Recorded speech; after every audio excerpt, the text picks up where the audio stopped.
ভাওয়াল বদরে আলম সরকারি কলেজের বাংলা বিভাগ আয়োজিত আজকের সেমিনারের বলবো বিশেষ জন এই মুহূর্তে উপস্থিত অধ্যক্ষ শিক্ষা সম্মানিত অতিথি ডক্টর মোহাম্মদ আখতারুজ্জামান সম্পাদক শিক্ষক পরিষদ এবং বিশেষভাবে বলব professor B M Abdul Hannan কলেজের অধ্যক্ষ শিক্ষক বৃন্দ, এই কলেজের সম্মানিত শ্রদ্ধেয় শিক্ষক বৃন্দ, প্রিয় শিক্ষার্থীবৃন্দ, যার কথা প্রথম বলার কথা প্রিয় কাজল স্নেহভাজন সভাপতি বাংলা বিভাগের বিভাগীয় প্রধান অধ্যাপক অসীম কুমার বর্মা। তো আজকে প্রথমে একটু ব্যক্তিগত কথা বলে আমি আলোচনায় যাব। প্রথমে যে 30-40 নিয়ে এবং কিছু প্রশংসা সূচক কথা হলো, তো সেই সূত্রে বলি যে চেহারা, গঠন, আদর দেখে তো সবকিছু বোঝা যায় না। মানব দেহের সবচেয়ে সুরক্ষিত যে প্রত্যঙ্গ, একবারে বক্ষ পিঞ্জর দিয়ে ঘেরা হৃদপিণ্ড, সেটি আমার খুব যে সুস্থ আছে তার মানে এইটুকু বলছি। আর এই যে অনেক কষ্ট করে এলাম, এগুলি কিছু বলতে হয়, কাজেই বলা হয়েছে। আমি আনন্দের সঙ্গে এসেছি, এটি প্রথম। সাধারণত সভা সমিতি, রেডিও, টেলিভিশন, সভা মঞ্চ বিভিন্ন পরিচালনা করে, না হলে আমার যে পরিমণ্ডল সেখানে আমার নানাভাবে আমার বাইরে আত্মপ্রকাশের সুযোগ ছিল। তাতে আপনারা অনেকে এবং শিক্ষার্থীরা আমাকে দূর থেকে দেখতে পারতেন, চিনতে পারতেন, কিন্তু কিছুটা আড়ালে থাকি। তো সেই আড়াল থেকেই আমি বলবো অনেকটা তুলে আনার চেষ্টা করেছে অসীম বর্মা। তার প্রতি আমার স্নেহ, ভালোবাসা। তো সেই ভালোবাসাটা আমি রক্ষার জন্য এখানে আসা। তো আজকে যে বিষয়, নৈতিকতা এবং নৈতিকতা বিকাশে সাহিত্যের ভূমিকা, এটি এই কলেজ কর্তৃপক্ষ, বিভাগীয় কর্তৃপক্ষ তারাই মূলত বিতরণ করেছে। আমি সায় দিয়েছি যে ঠিক আছে, এই বিষয়ে আমাদের একটা সাধারণ অভ্যাস, আমরা নীতিকথা শুনতে চাই না। এই ছোটবেলা থেকেই আমরা শুধু নীতিকথা শুনে এসেছি, এবং এই নীতিকথা যিনি বলেন যে হয়েছে এত এই শোনার জন্য তোমরা এখন তোমরা বাধ্য হয়ে এখানে বসেছ, যে অতিথি আসবে সম্মান প্রদর্শন করা, সেটা একটা দিক। তো এবারই আমাদের মনের কথা। আমিও আমাকে কেউ যদি নীতিকথা শোনাতে চান, আমি শুনতে চাই না। এমন তো অনেক মানুষ আছে, এই আমাদের চারপাশে অনেক মানুষ আছে খুব শুদ্ধভাবে জীবনযাপন করছে, সাহিত্য কোনোদিন পড়েছে। প্রচুর মানুষ আছে একটা নৈতিক মানদণ্ড রক্ষা করে জীবন পরিচালনা করে। কাজেই সাহিত্যের ভূমিকা যখন নৈতিকতার সঙ্গে আমরা যোগ করে দেব, তখন এর কার্যকরিতা, এর যৌক্তিকতা, এর প্রাসঙ্গিকতা নিয়ে নানা রকম প্রশ্ন আমাদের মনে উঠবে, এবং আমরা কোনো কথাই বিনা যুক্তিতে, বিনা বিচারে গ্রহণ করে দিতে চাই না। আমি বিশেষভাবে বলবো যে সাহিত্য যখন রচিত হচ্ছে, তখন সাহিত্যিকের কাজ নয় নীতি বিস্তার করা, নীতি প্রচার করা। সাহিত্যিকের দিকে কাজই নয়। কে দায়িত্ব দিয়েছে সাহিত্যকে যে আপনি এখন নীতিকথামূলক সাহিত্য রচনা করবেন? কিন্তু সাহিত্যকে একটা জীবন দৃষ্টি থাকে, তার বিশ্বাস থাকে, তার একটি ভালো মন্দ বিচার করার একটা বিবেচনা বোধ থাকে, এবং তিনি হয়তো তার রচনার মধ্যে দিয়ে প্রকাশ করেন। এখন নৈতিকতা, নীতিশাস্ত্র এগুলি মানুষের জীবনের সঙ্গে যুক্ত, যদিও কিন্তু এগুলি জ্ঞান চর্চার, বিদ্যা চর্চার একটি বিশেষ বলব স্কুল এর অংশ। সাধারণত দর্শন শাস্ত্রে এটি আলোচিত হয়। এই দর্শনের সঙ্গে মনোবিজ্ঞান, অন্যান্য আরো বিদ্যা এখানে যুক্ত হয়। এখন প্রশ্ন হল যে ভালো মন্দ এর বিচারবোধ একে মাপকাঠি নির্ধারণ করে জীবনকে পরিচালনা করা, বিকশিত করা। সাধারণত নৈতিকতার যারা ধারণ, তারা সেই শিক্ষাই দেন। নীতিশাস্ত্র নানাভাবে নানা যুগে তার সেই ব্যাখ্যা দিয়েছে। সাহিত্যিকের কাজ জীবনকে স্বীকৃত করা। জীবনের তো নানা রূপ, নানা জটিলতা। এই জীবনের যে কোটি কোটি বছরের যে বিকাশ ধারা, এর মধ্যে জীবন নানাভাবে বিকশিত হয়েছে, নানাভাবে মানুষ এসছে, নানা বুদ্ধি, বোধ, বিচারের মধ্য দিয়ে মানুষ আস্তে আস্তে এই পর্যায়ে এসে পৌঁছেছে। কাজেই নৈতিকতা আর সাহিত্য এটি সবসময় গাঢ় চলা রয়েছে চলে, কিন্তু একজন সাহিত্যিকের একটা বোধ থাকে, বিচারবোধ থাকে, জীবন সম্পর্কিত ধারণা থাকে, তার প্রকাশ সাহিত্যে ঘটে। এই কারণে আমরা সাহিত্যকে বিশেষ প্রয়োজনে ব্যবহার করি। এখন নৈতিকতা কার প্রয়োজন? একটি শিশু তার মা বাবাকে দেখছে, সাহিত্য হতে পারেনি, সে নিজে বিচারবোধ তৈরি করে নিচ্ছে, কোনটা ভালো কোনটা মন্দ। একজন বৃদ্ধ কোনদিন কোন সাহিত্যের সংস্পর্শে আসেন না, তিনি জীবন পার করে দিয়েছেন একটা বিশ্বাসের উপর, একটা আদর্শের উপর। সাহিত্য হতে পারে। তো এইসব কথা আমাদের মনে আসবে। তো নৈতিকতা স্খলন ঘটে। নৈতিকতার স্খলন ঘটলে আপাতভাবে ক্ষতিগ্রস্ত হয় কারা? সমাজ, পরিবার ক্ষতিগ্রস্ত তো হয়, কিন্তু এই নৈতিকতাকে রক্ষা করার জন্য, সংরক্ষণ করার জন্য কারা একে প্রাধান্য দেয়? একটি হচ্ছে ধর্ম।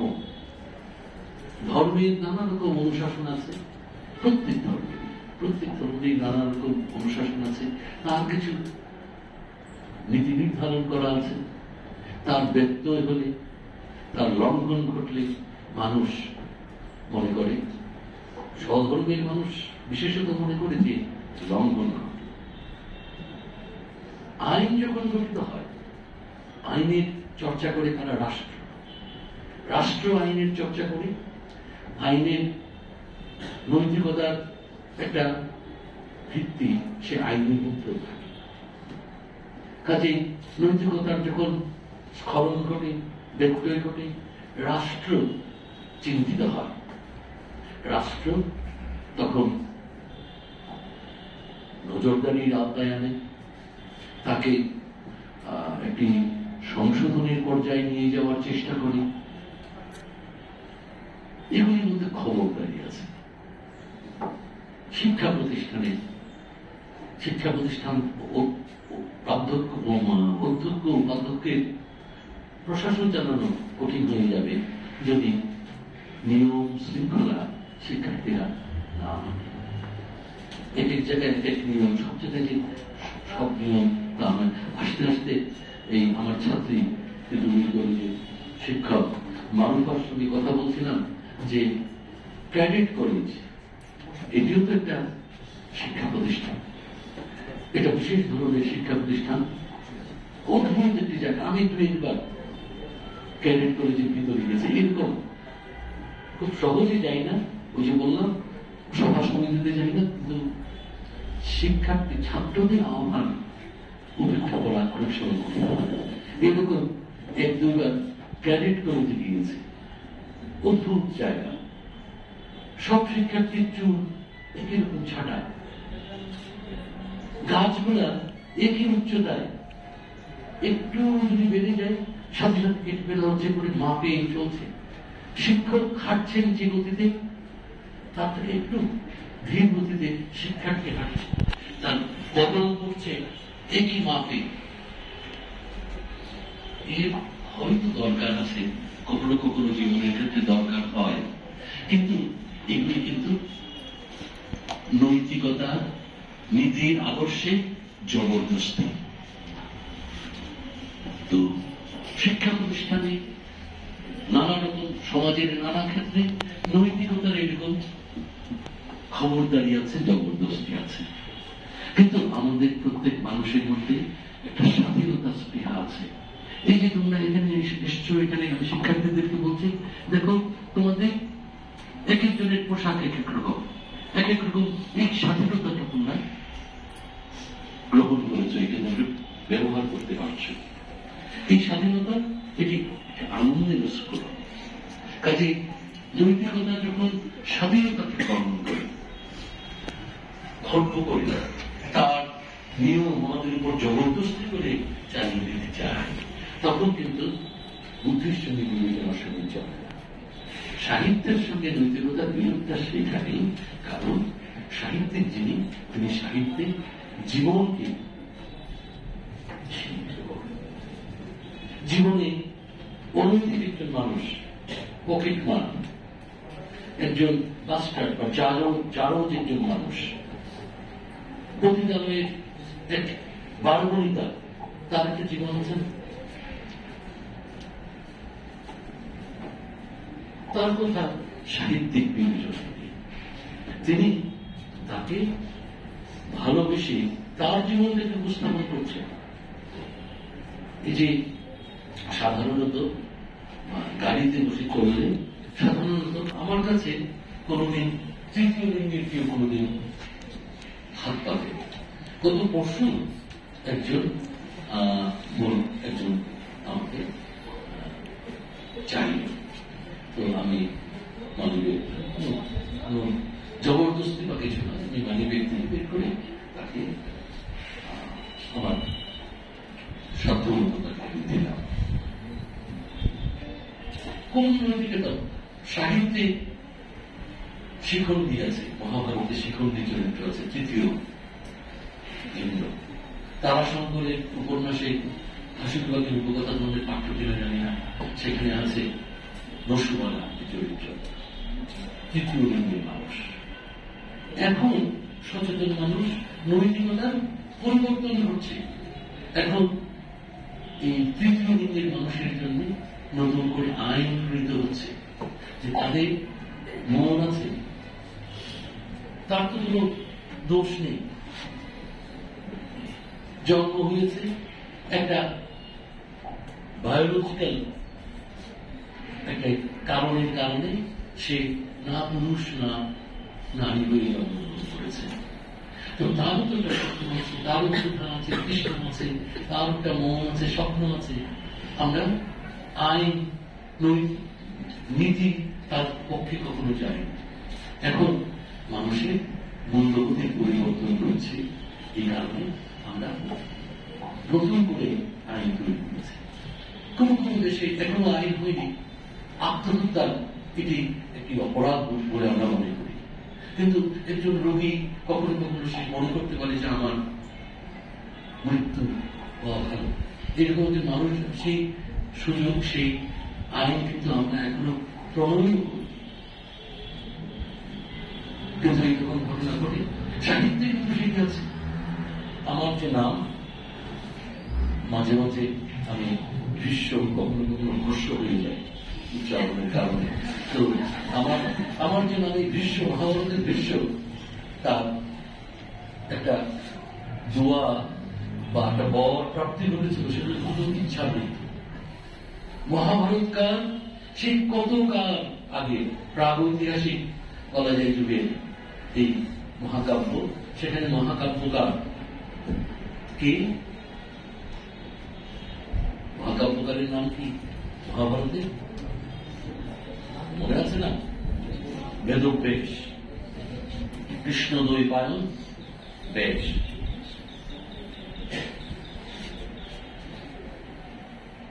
পিতৃ পরিচয় নাই, মাতৃ পরিচয় আছে। এবং ভাড়া থেকে এই কৃষ্ণদ্বৈপায়ন বেশি মহাভারতের মধ্যে আখ্যানে তিনি ভাড়া থেকে সন্তান উৎপাদন করছেন। তার বৈমাত্রীয় ভাই পিতা এই আদেশ দিচ্ছে। তাহলে প্রাচীন এই যে সাহিত্য আমরা পেয়েছি, এর মধ্য দিয়ে নৈতিকতার নানা রকম চর্চা হয়েছে, নানা রকম নৈতিকতার ব্যাখ্যা হয়েছে। আত্মহত্যার কথা বললাম, মৃত্যুদণ্ড আমাদের দেশে এই আইনটি, এই দণ্ডটি কার্যকর। আমরা কিছু অপরাধের জন্য নির্ধারণ করা আছে মৃত্যুদণ্ড। কোন কোন দেশে মৃত্যুদণ্ড নেই, সেটাকে আবার অনেকে সুযোগ হিসেবে নেয়। যেমন কানাডা, সেখানে খুনিরা সেখানে আশ্রয় গ্রহণ করে। আমাদের দেশেরও অনেক খুনি সেখানে আশ্রিত আছে। কিন্তু মানবাধিকার এর যে কর্মী যারা, তারা মনে করেন যে না, এই মানুষের শাস্তি নানাভাবে তার শাস্তি হতে পারে, মৃত্যুদণ্ড এটি যৌক্তিক নয়। তাহলে নৈতিকতার মানদণ্ডীয় ব্যক্তিক্রম পরিবর্তন ঘটে, সেই নৈতিকতা এক জায়গায় স্থির থাকে না। কিন্তু নীতিবাহী যারা নিজের স্বার্থে নৈতিকতাকে প্রয়োগ করতে চায় না, নিজের স্বার্থে ফেসিস্ট যারা, আমি একটু রাজনৈতিক প্রসঙ্গে চলে যাই, ফেসিস্ট যারা ধর্মবর্ণ আছে, অস্ত্র শক্তিও আছে, সমগ্র পৃথিবীকে গ্রাস করে ফেলতে চায়, সামরিক শাসক যারা, দেখবেন যে ঈশ্বরের নামে বক্তৃতা করছে, যে ঈশ্বরের সহায় করে ক্ষমতা গ্রহণ করেছে। ঈশ্বর কি তাকে বলে দিয়েছেন যে তুমি এই বন্দুক করে রাষ্ট্র দখল করে নাও? তা বলেনি। কিন্তু তার বোধ, তার বিবেচনা বোধ এবং তার অস্ত্র শক্তি তাকে ওই কাজ করতে বাধ্য করছে বা প্রভাবিত করেছে। তিনি এই কাজটি করেছেন। পৃথিবীর কুখ্যাততম ফ্যাসিস্ট হিটলার ধর্মের সঙ্গে তার এই ফ্যাসিস্ট মনোভাবকে একীভূত করে সমগ্র বিশ্বকে গ্রাস করে ফেলতে চেয়েছে। তো নানাভাবে নৈতিকতার অপব্যবহার হয়, নৈতিকতা এই ধারণাটাকে নানাভাবে তৈরি করা হয়। আমি যে আলোচনাটি করছি, আসলে শিক্ষকবৃন্দ, প্রাজ্ঞ শিক্ষকরা তারা শুনছেন বলে, কিন্তু আমার উদ্দেশ্য কিন্তু শিক্ষার্থীরা। আমি শিক্ষার্থীদেরকে এই কথাগুলো বলছি যে নৈতিকতা সম্পর্কে তোমরা নিজেরা এই যে এত বড় হয়েছ, একটা নৈতিক শক্তি তোমাদের না থাকলে তোমরা এখানে এই পর্যন্ত তোমরা আসতে পারবে। কোনটা ভালো, কোনটা মন্দ, কার সঙ্গে কিভাবে কথা বলতে হবে, কোনটা করা উচিত, কোনটা করা উচিত না, এটি তোমরা জানো এবং জানো বলে এই পর্যন্ত তোমরা আসছে। আবার তোমাদের মধ্যে স্খলন আছে, যেটা নিষেধ, তার প্রতি অনেক সময় আকর্ষণ তৈরি হয়। তো আমি মানুষ, এই যা নিষেধ তার প্রতি যদি আমার আকর্ষণ হয়, হ্যাঁ, আমার নিজের বুদ্ধি দিয়ে আমি এটাকে প্রশমিত করার চেষ্টা থাকবে। কিন্তু যদি হয়, আমি সর্বৈব অপরাধী, এটা আমি নিজে মনে করি করা উচিত নয়। কারণ মানুষের মন এটা তো প্রতিনিয়ত পরিবর্তন পরিবর্তিত হচ্ছে, পরিবর্তিত হবে। এই পরিবর্তন আছে বলেই তো আমরা মানুষ। তাহলে তো আমরা মহামানব, আমরা কেউ মহামানব নয়। এবং আমরা এইখানে যারা আছি এই সবাই আমরা কেউ পরিপূর্ণ মানুষ নই। পরিপূর্ণ মানুষ নই এই কারণে তাহলে তো মানুষের আর বিকাশ হয় না, মানুষ এখানে স্তব্ধ হয়ে যায়, সভ্যতা এখানে স্তব্ধ হয়ে যায়। আমি আজকে যেমন আছি, আগামী দিন আমি আরো একটু সুন্দর হতে চাই। আজকে আমি যে ফ্যাশনের ড্রেসটা পরে এসেছি, আগামী বছর আমি চাইবো আর একটু সুন্দর অন্যরকম একটি ফ্যাশন। আজকে আমি যেভাবে সেজে এসেছি, আমি চাইবো আগামী বছর আরেকটু সুন্দর। আজকে আমি যেভাবে কথা বলছি, আমি চাইবো আমি আরো সুন্দর করে গুছিয়ে কথা বলবো। কাজে আমার এই সুন্দর হওয়ার, আমার এই ক্ষুদ্র হওয়ার, পরিশুদ্ধ হওয়ার কোন শেষ নাই।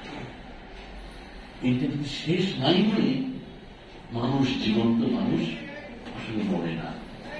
ব্যক্তি মানুষ তো মরে যায়, এর তো বলাই আছে, কিন্তু মানুষ এই যে 60 লক্ষ মানুষ গত 2-2.5 বছরে পৃথিবীর মারা গেল করোনায়, আমরা কিন্তু বেঁচে আছি। আমাদের জীবনী শক্তি, প্রাণ শক্তি যে কোনো ভাবেই হোক, আমরা কিন্তু এই প্রতিরোধ করে আমরা বেঁচে আছি, আমরা শক্তিমান। এটা কিন্তু মানুষের বেঁচে থাকা, তার শক্তি, তার সম্ভাবনা। তো এই কথা যদি আমরা মনে রাখি, তাহলে এটিকেও বিশ্বাস রাখতে হবে যে নৈতিকতা থাকবে। নৈতিকতা একটা মানদণ্ড না করে তো আমি জীবনে চলতে পারবো না। কিন্তু সাহিত্যের সর্বৈব দায়িত্ব নয় এই নৈতিকতার বিকশিত করা। যেটুকু সাহিত্যিক তার প্রয়োজন মনে করবে, যেটুকু তার বিবেচনার মধ্যে থাকবে, সেটুকু হবে। না হলে নীতিবাদী সাহিত্য আলাদা একটা সাহিত্য হয়ে যেত, এই কাছাকাছি মানুষ ছিল না। আমি যেহেতু শিক্ষার্থীদের সামনে রেখে এই কথাগুলো বলছি, এই কারণে আমি কিছু সাহিত্যের দৃষ্টান্ত। সাহিত্যের কাজ জীবনকে রূপময় করা, জীবনকে সুন্দর করে উপস্থাপন করা। জীবনের সবকিছু কি সুন্দর? এক অর্থে জীবন সুন্দর, কিন্তু জীবনের মধ্যে তো অসুন্দর আছে। আমরা এই যে এত মানুষ আছে রাস্তাঘাটে, লক্ষ লক্ষ কোটি কোটি মানুষ চলছে, দেখতে সুন্দর, সুঠাম শরীর, এই যে একটু প্রশংসা করা হলো আমার, সুন্দর মানুষ, ভেতরটা পচা,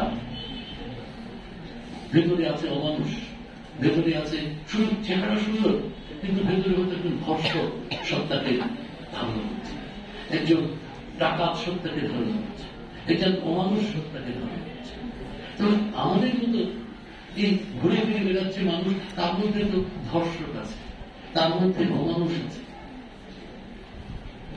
তাহলে সাহিত্যিক যখন জীবনকে রূপ দেবে, সাহিত্যিক যখন জীবনকে শিল্পিত করার চেষ্টা করবেন, শিল্প মণ্ডিত করে তুলবেন, তখন তিনি সমগ্র জীবনে যেটুকু তাকে আকৃষ্ট করে তাকেই তো তিনি প্রভাবিত করবেন। এই কারণে সাহিত্যে বাছ বিচার ওইভাবে সাহিত্যিকেরা করেন না। জীবনের সর্বপ্রান্তে, সর্বস্তরে মানুষকে, তাদের আকাঙ্ক্ষাকে, তাদের আশাকে, তাদের ব্যর্থতাকে, তাদের স্বপ্ন এবং স্বপ্ন পূর্ণকে তারা রূপ দেওয়ার চেষ্টা করে। এবং এইগুলি দেওয়া হয় বলেই এই সাহিত্য বেঁচে থাকে। সাহিত্যে সর্বশেষ কথা বলে কিছু নেই। যে সাহিত্য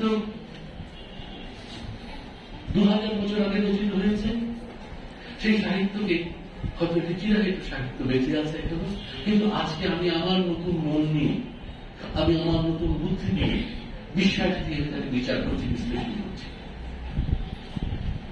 তাই যদি না হতো, তাহলে এই যে আমরা অনেক কিছু পড়ি সাহিত্যে, আমরা পড়ি যেমন একটি কি বলতে পারি, যেমন বনলতা সেন কবিতা, একটা সুন্দর কবিতা।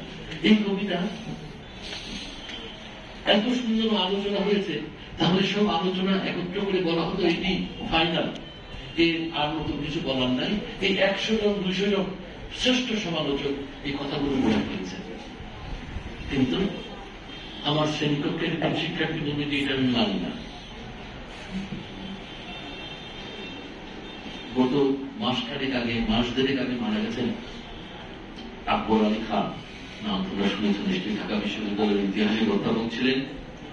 পরে আমলাতন্ত্রের শীর্ষস্তরে পৌঁছেছিলেন, তত্ত্বাবধায়ক সরকারে উপদেষ্টাও ছিলেন, মন্ত্রীর পদমর্যাদায়। পরে ব্র্যাক বিশ্ববিদ্যালয়ের অর্থনীতির অধ্যাপক হিসেবে কাজ করেছেন।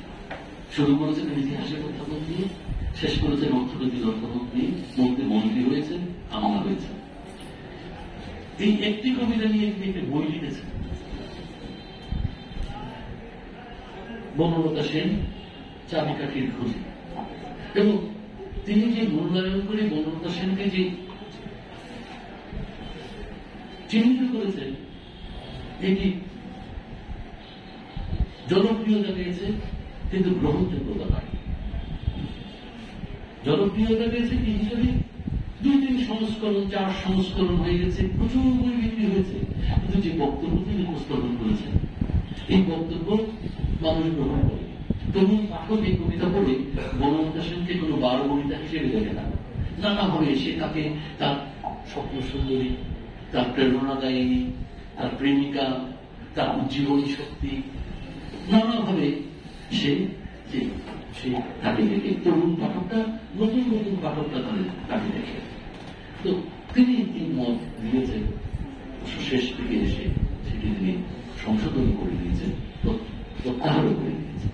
তো এইভাবে সাহিত্য নানান কালে, নানান সময়ে, নানান দেশে নতুনভাবে মূল্যায়িত হয় এবং নৈতিকতার বিষয়টি নানাভাবে সাহিত্যিককে প্রাণিত করে এবং তারা নানাভাবে এটি পরীক্ষায় নিয়ে আসে।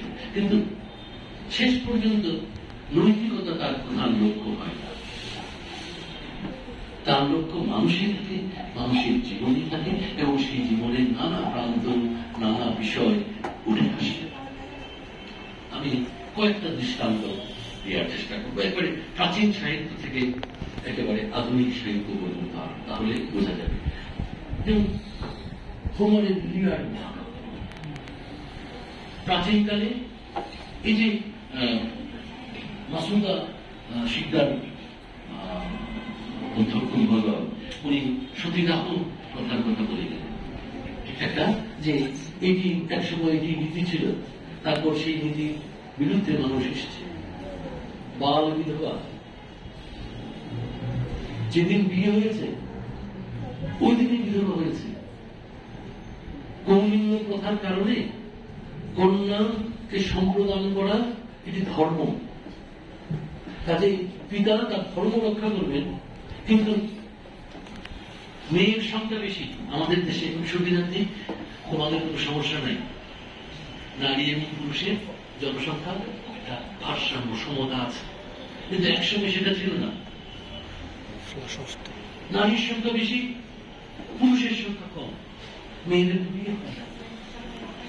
তারপরে জাতপাতের ব্যাপার, কৌলিন্য প্রধান সমস্যা ছিল, কাজে চেষ্টা হয়েছে যে একই বহু বিবাহ, এগুলো একটা কারণ। এক বাড়িতে অনেক মেয়ে বধূ হয়ে এসছে, সহোদররা এসছে, এরকম ঘটনা ঘটেছে। তো ধর্ম রক্ষার জন্য যে একটা উপন্যাসের দৃষ্টান্ত নেই, আধুনিক কালের একটা উপন্যাস, কমল কুমার মজুমদার, পিতাকে একেবারে মানে কালারুদ্রের মতো অতিরিক্ত পিতা মুমূর্ষু, তাকে গঙ্গার দিকে নিয়ে আসা হচ্ছে, একটা প্রথা ছিল, অন্তর্জন, অর্থাৎ যে মুমূর্ষুকে গঙ্গার তীরে, গঙ্গা নদী পূর্ণ নদী, তার তীরে যদি রাখা যায় এবং গঙ্গার জল স্পর্শিত অবস্থায় যদি মুমূর্ষুর মৃত্যু হয়, তাহলে মৃত্যুটা পুণ্যের হজ ব্রত পালন করার জন্য অনেক ব্যক্তি যান। আমরা বিদায় জানাই, আসার সময় খেজুর জমজমের পানি নিয়ে আসবে, প্রত্যাশা আমরা করি। কিন্তু অনেক বৃদ্ধ ওই মারা যায়। আমরা বলি যে একটা সান্ত্বনা পাই, পরিবার পরিজন যে পুণ্যের মৃত্যু হয়েছে। তো মৃত্যুটাকেও মানুষ পুণ্যের ভোগ নিতে চায়। তো এই মুমূর্ষুকে গঙ্গার তীরে রাখা হয়েছে, কিন্তু বৃদ্ধ মরে না। ছেলেরা কোমরের মধ্যে চাবি বোঝা সিদ্ধুকে, দলিল দস্তাবেজ আছে, সম্পদ আছে, মারা গেলে ওইটা পাবে এবং তারা ভাগ বাটোয়ারা করবে, ঘোরাফেরা করছে, কিন্তু মনে না। কমল কুমার মজুমদার আধুনিক কালের একটি উপন্যাসী। শেষে ফিল্ম আছে, এটার ফিল্ম আছে, তোমরা দেখতে পারো। হিন্দি ফিল্মের নায়ক নাম হয়তো শুনেছ, শত্রুঘ্ন সিনহা এখনো জীবিত আছেন এই ফিল্মের নায়ক। ইউটিউবে খুঁজলে এই অন্তর্জয়ী যাত্রা বাংলা ফিল্ম ইচ্ছা করে তোমরা দেখতে পাবে। শেষ পর্যন্ত একজন গণককে আনা হয়েছে, অ্যাস্ট্রোলজার, জ্যোতিষী, যে এ কবে মারা যাবে আপনি ঠিক করে দিন। গণনা করে বলেছে ও একা বলবেন, আরেকজনকে নিয়ে ওই শ্মশান যাত্রীর মধ্যে, শ্মশান তো এখনো মৃত হয়ে মানুষটা মারা যায়নি, শ্মশানের তিনি গঙ্গা নদী সেখানে রাখা হয়েছে। এর মধ্যে একজন পিতা ছিল করোনাদায়গ্রস্ত। সে দেখেছে যে তার তো ধর্ম তো এমনিতেই গেছে, এখন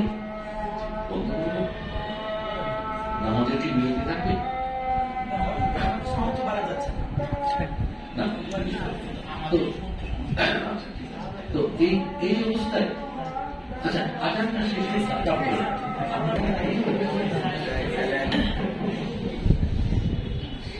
তো যে আখ্যান একটি গল্প প্রসঙ্গক্রমে আসলো, সেই শেষ পর্যন্ত কন্যাদায়গ্রস্ত একজন পিতা তার কানের কাছে গিয়ে, মহি কানে শুনতে পায় না, বলেছে যে তুমি তো মরেই যাবে, তাহলে আমার ধর্ম রক্ষা করো, আমার মেয়েটাকে গ্রহণ করো।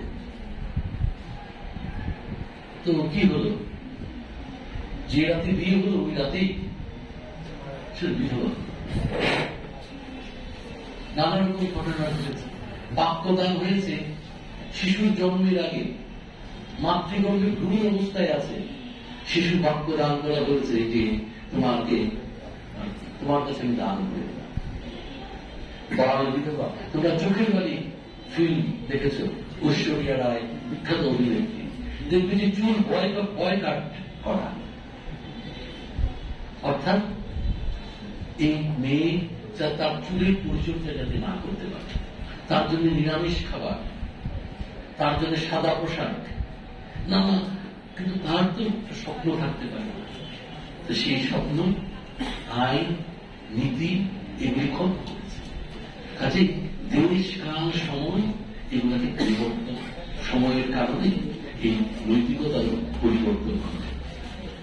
আমি একবারে প্রাচীন সাহিত্য থেকে একটু বলার দৃষ্টান্ত দিয়ে ইলিয়াড মহাকাব্য, এটি সম্ভবত পাঠ্য আছে, বিশ্ববিদ্যালয়ে পাঠ্য আছে, জাতীয় বিশ্ববিদ্যালয়ে পাঠ্য আছে। ইলিয়াড মহাকাব্য, এখানে যুদ্ধের যে নিয়ম আচার, সেখানে বীর যুদ্ধ করে যা অর্জন করবে সেনাপতি তার ইচ্ছা অনুযায়ী সেটি নির্ধারণ করে নেবে। যুদ্ধ বন্দিনী প্রধান সেনাপতির অধিকৃত হয়। তো যুদ্ধ বন্দিনীর মধ্যে যে ট্রয় যুদ্ধের আগে ঘটনা, যে যুদ্ধবন্দিনীর মধ্যে একজন যুদ্ধবন্দিনী বিশেষ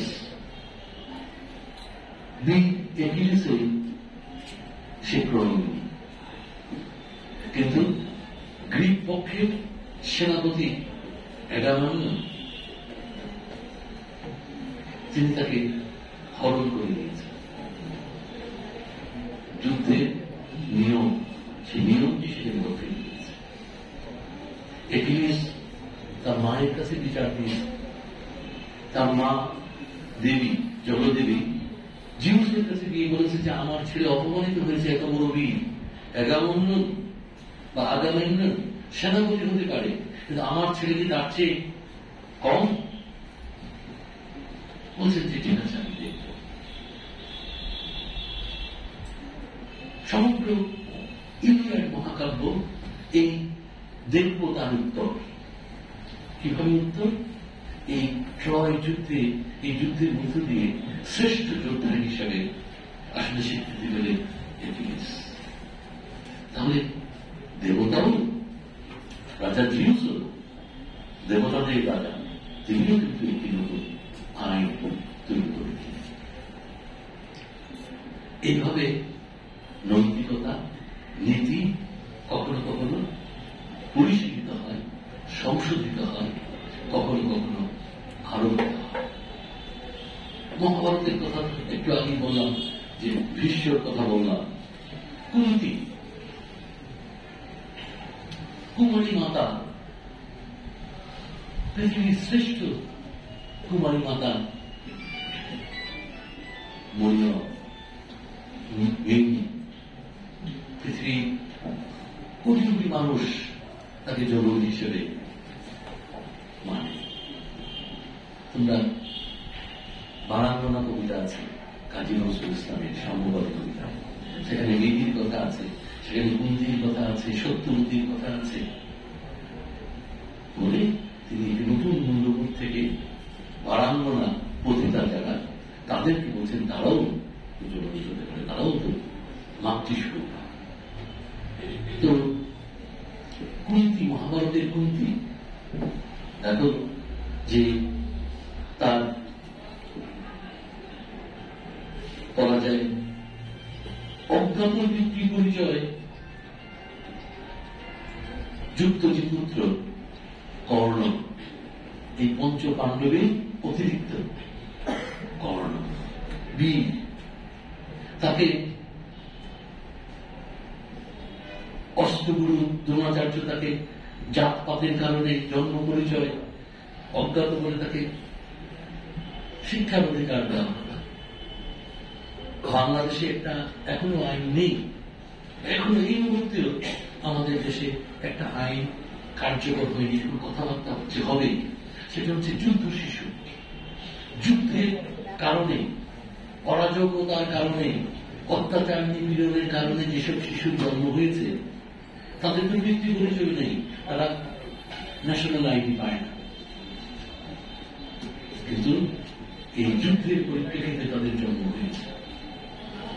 যুদ্ধ শিশু নিয়ে উপন্যাস লেখা হচ্ছে, যুদ্ধ শিশু নিয়ে উপন্যাস লেখা হচ্ছে আমাদের দেশে সাহিত্য। তাহলে সাহিত্য নৈতিকতার একেবারে নীতিকে আদর্শ করে কিন্তু সাহিত্য এগোচ্ছে না।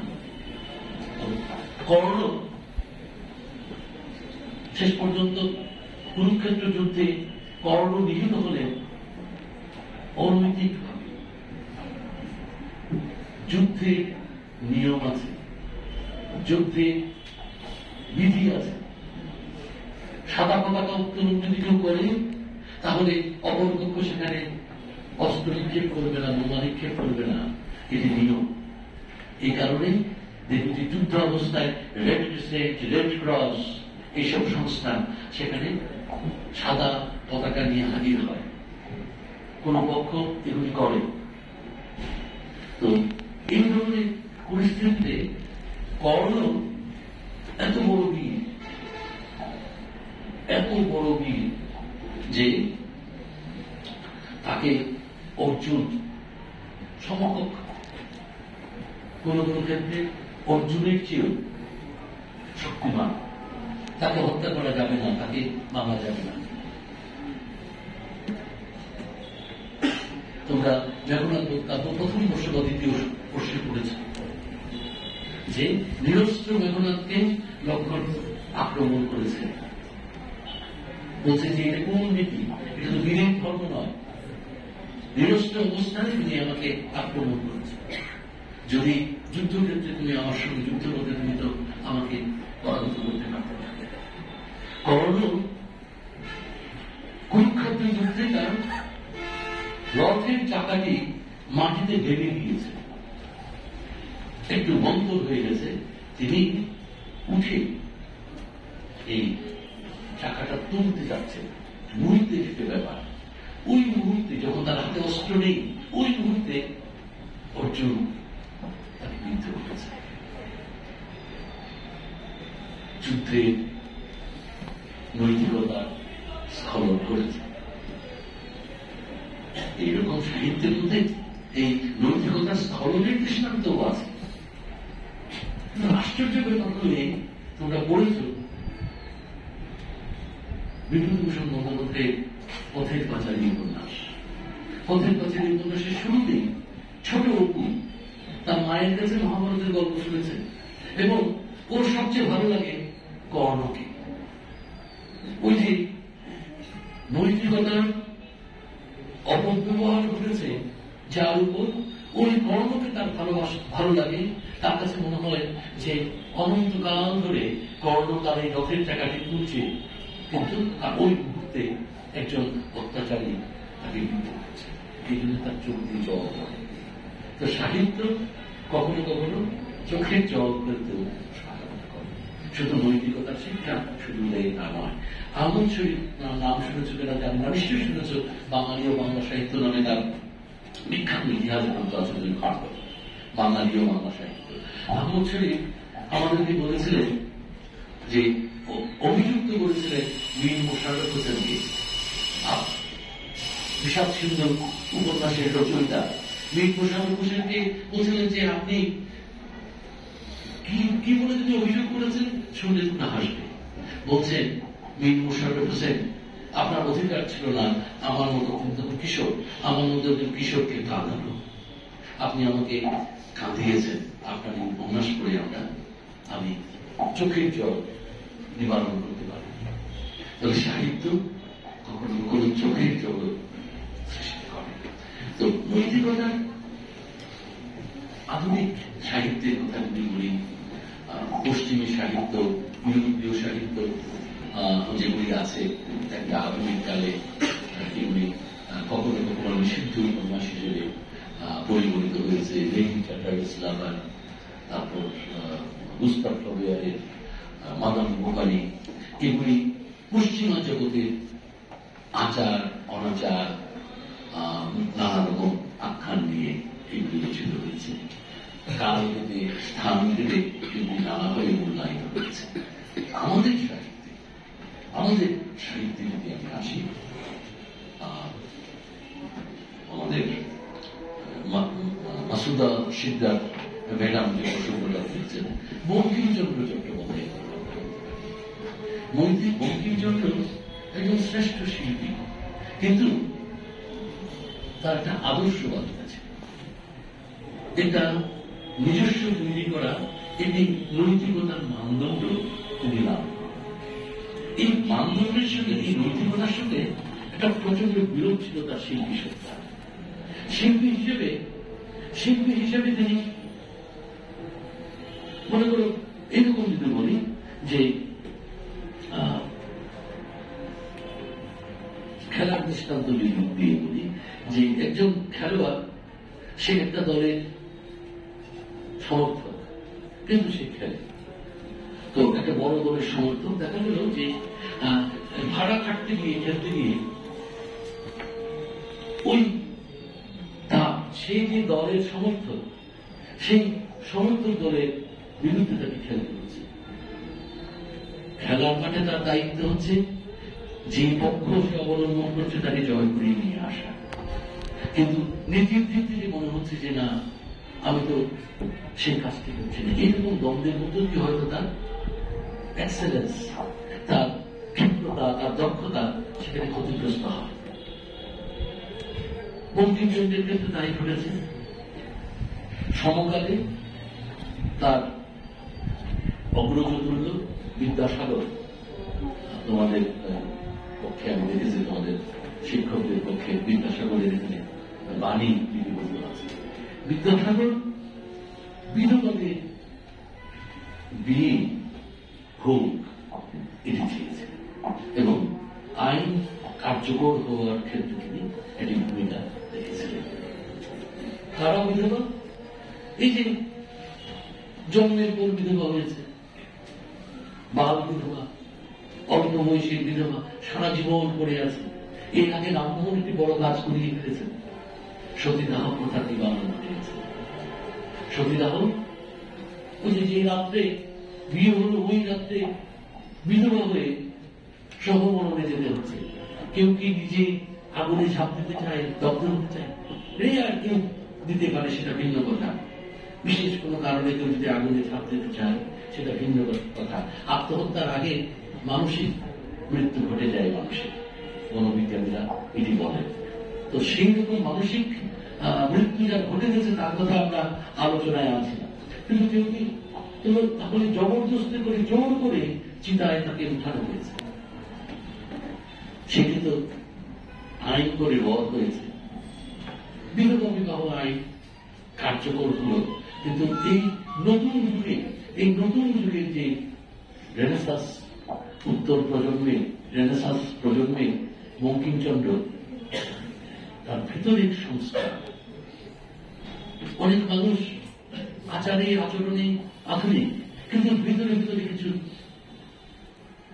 অনাধুনিক থেকে যায়, কিছু সংস্কার থেকে যায়।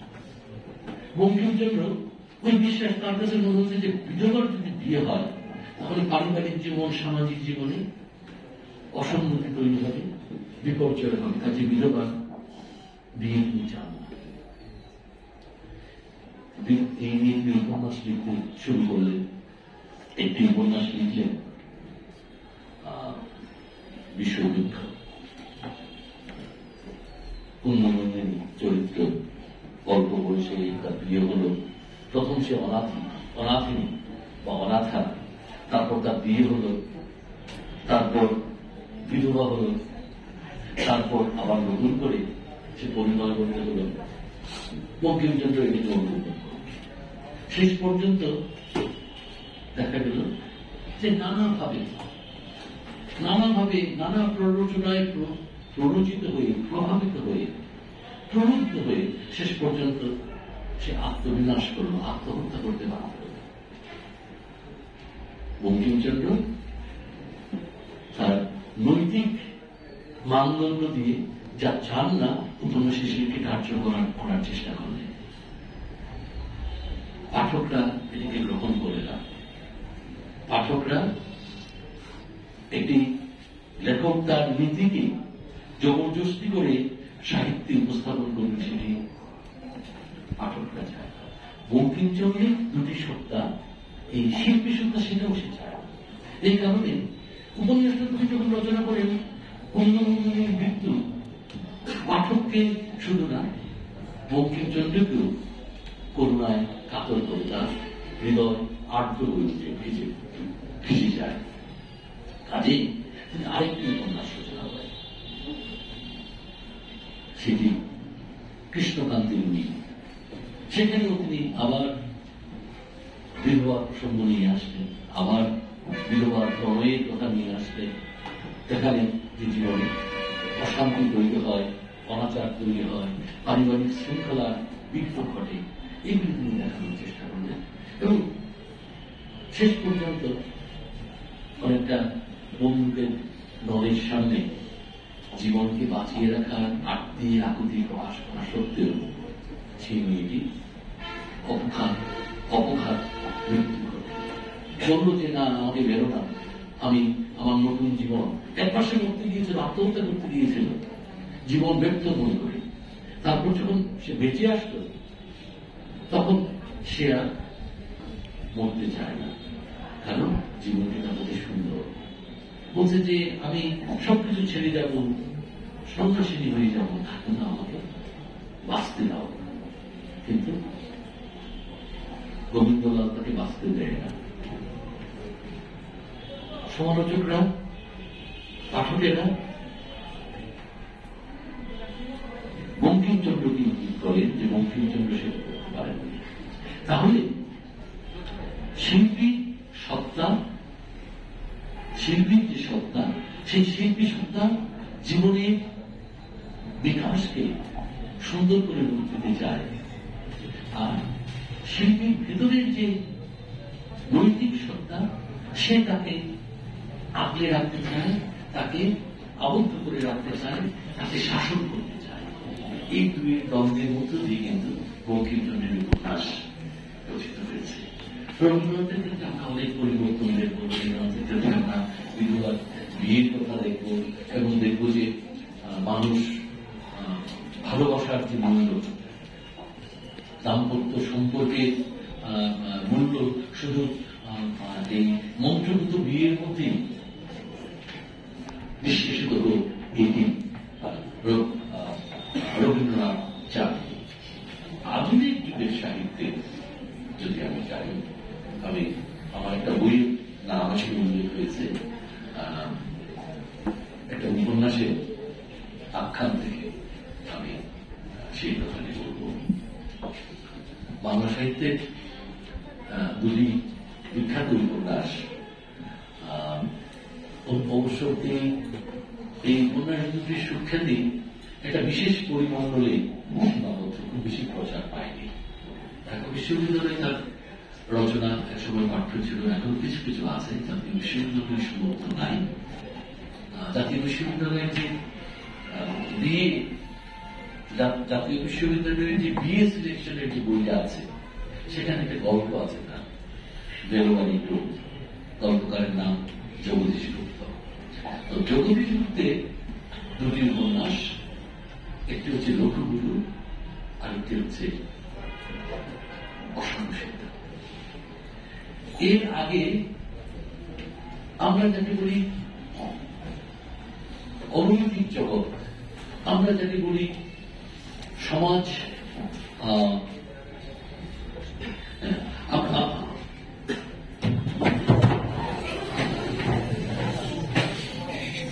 অধ্যক্ষ মুকুল কুমার মল্লিক আমার সতীর্থ সহকারী, এই গাজীপুর থেকে একটা সময় একত্রে বিশ্ববিদ্যালয় ক্যাম্পাসে যাতায়াত করেছে। আর অন্তত 45 বছর আগে কথা। যাক, দুর্ঘটনা ঘটতে পারত। দুর্ঘটনা আমি বলবো যে মাত্রাটা ব্যাপক হয়, কিন্তু দুর্ঘটনা তো ঘটেছে, আপনার আশ্বস্ত, তাকে সবার পক্ষ থেকে আমি অভিনন্দন জানাই।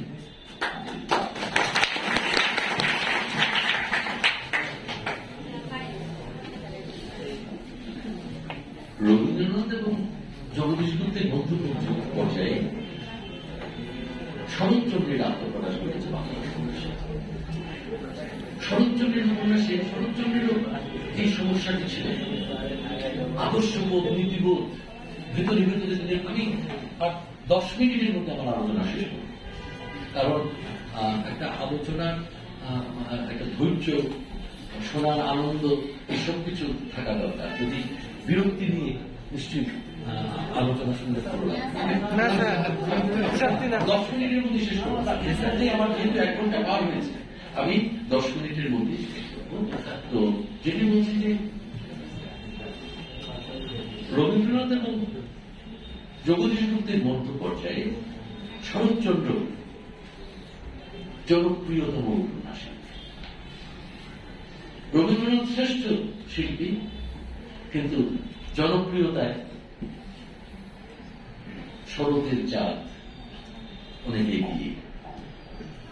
শরৎচন্দ্র এই অর্থে শরতের চাঁদ নয়, তার একটা নৈতিক নীতিবোধ আছে। এটি একেবারে মর্মমূলে আবদ্ধ সংস্কার। এটি হঠাৎ করে কখনো কখনো আত্মপ্রকাশ করে, আবার যুক্তি দিয়ে বুদ্ধি দিয়ে নিজের জীবন যখন পরিচালনা করেন, তখন তিনি কিন্তু আধুনিক। দ্বিতীয়বার যখন প্রথম স্ত্রীর মৃত্যুর পর দ্বিতীয়বার যখন তিনি দ্বার পরিগ্রহ করলেন, তিনি বিধবাকে বিয়ে করেছেন শরৎচন্দ্র। কিন্তু তার উপন্যাসে বিধবার বিয়ে হয় না, বিধবা পরিত্যক্ত। কখনো কোনো বিধবার যদি প্রেমবোধের জাগরণ ঘটে,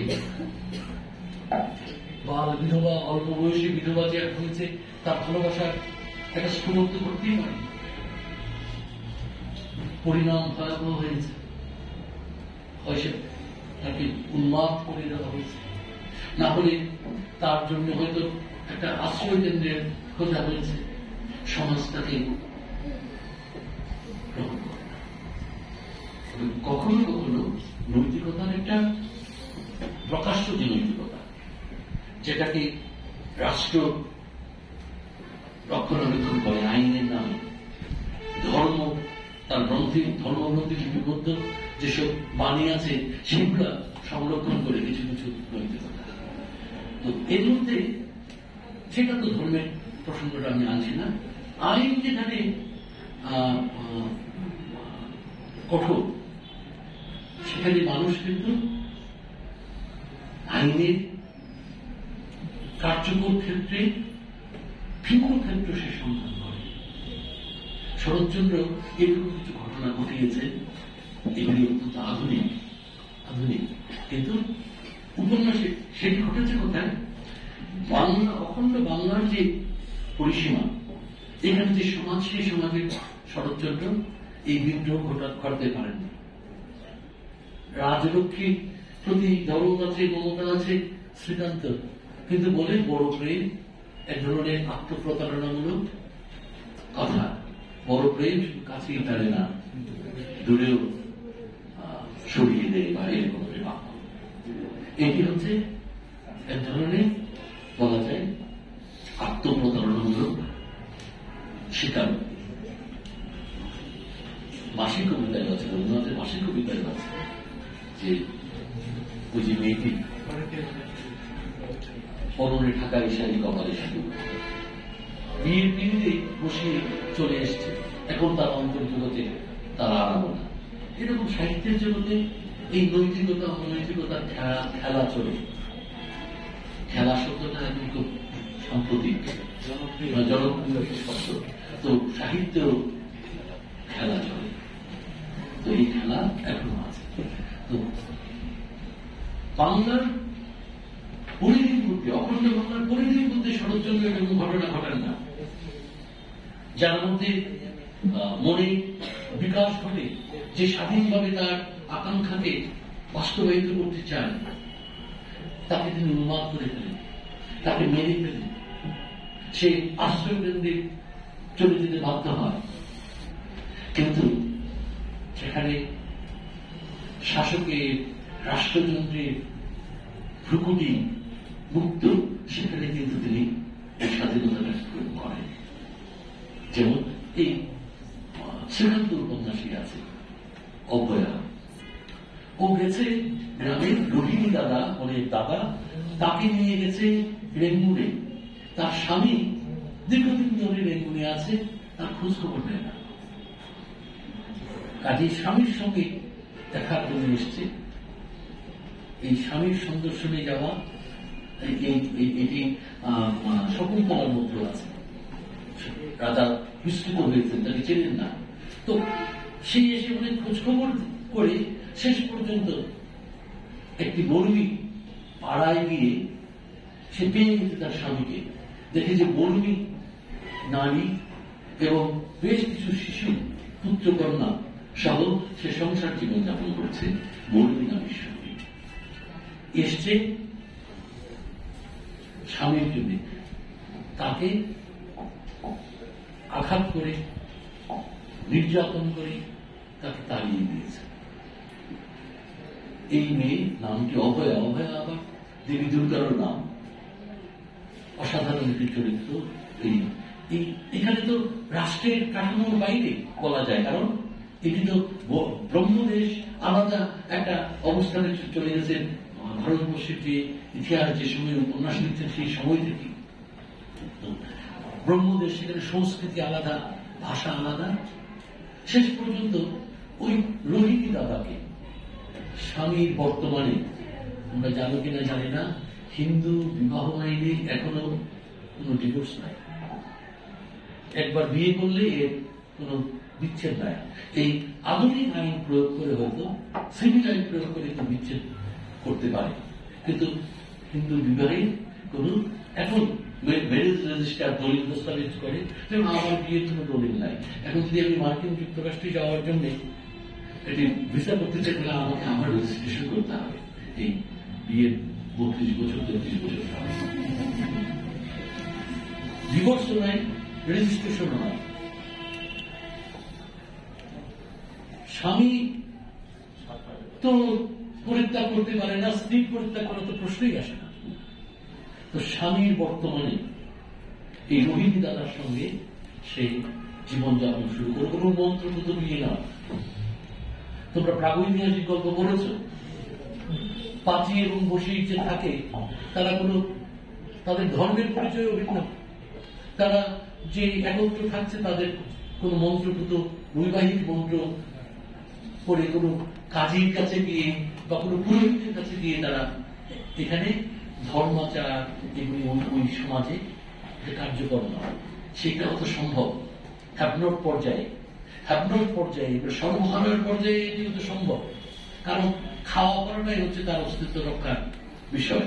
তার নামাজ রোজা পূজা পার্বণ পরে, আগে তাকে পেট ভরাতে হবে, বাঁচতে হবে। তো অভয়ার সঙ্গে এই রবীন্দ্র দাদার সম্পর্ক হল। সেখান থেকে অভয়া বলছে যে আমার সন্তান হবে, আমার এই সন্তানকে আমি আমার এই জীবনের কথা বলবো। আমার সন্তান, আমি বিশ্বাস করি আমার সন্তান আমাকে নিয়ে গর্ব করবে, কারণ আমি একজন বঞ্চিত নারী। আমি শিশু জন্ম দিচ্ছি পরিকল্পনার মাধ্যমে। আমি একটি শিশু জননী হতে চাই, মা হতে চাই। রবীন্দ্রনাথের কথা বিশেষ করে রবীন্দ্রনাথ, এই যে আমি শুরু করেছিলাম কদর্য মানুষের কথা বলে, যে দেখতে এরকম আমার প্রচুর বন্ধু আছে। আমি প্রথম থেকে একটু বিমুখ হয়েছি, অসুন্দর অসাধারণ মানুষ।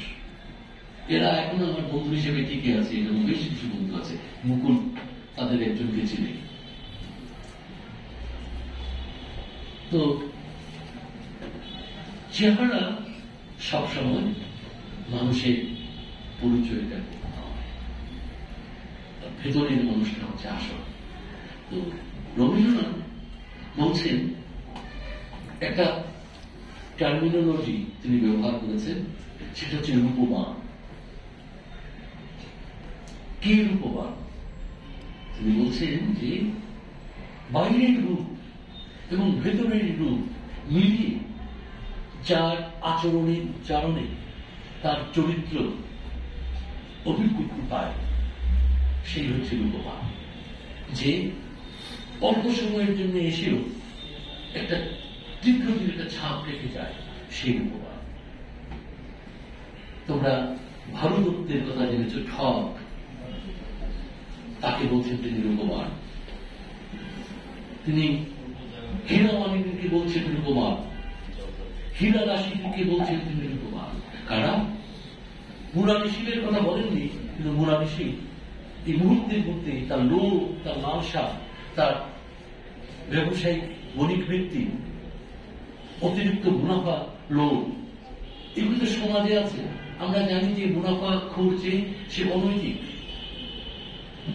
তাকে তো আমার সাহিত্যে রূপ দিতে হবে, তাকে তো আমাকে সাহিত্যে আনতে হবে। তো সাহিত্যিকেরা এরকম রূপবানকেও সাহিত্যে। আমি আরো এক কথা বলতে পারতাম, আমার উদ্দেশ্য শিক্ষক মন্ডলী ছিলেন না, নিশ্চয়ই আপনারা বুঝেছেন। আমি শিক্ষার্থীদেরকে উপলক্ষ করেন, কারণ এরকম নিবিষ্ট শ্রোতা সবসময় পাওয়া যায় না। আমি জানি না ভয়ে নাকি বাধ্য হয়ে আমি খুব উপভোগ করেছি তোমাদের। আমার মনে হয়েছে তোমাদের মনোযোগ আমি আকর্ষণ করতে পেরেছি, এবং তোমাদের জন্যই বলেছি যাতে তোমাদের সবাইকে ধন্যবাদ। ঠিক আছে,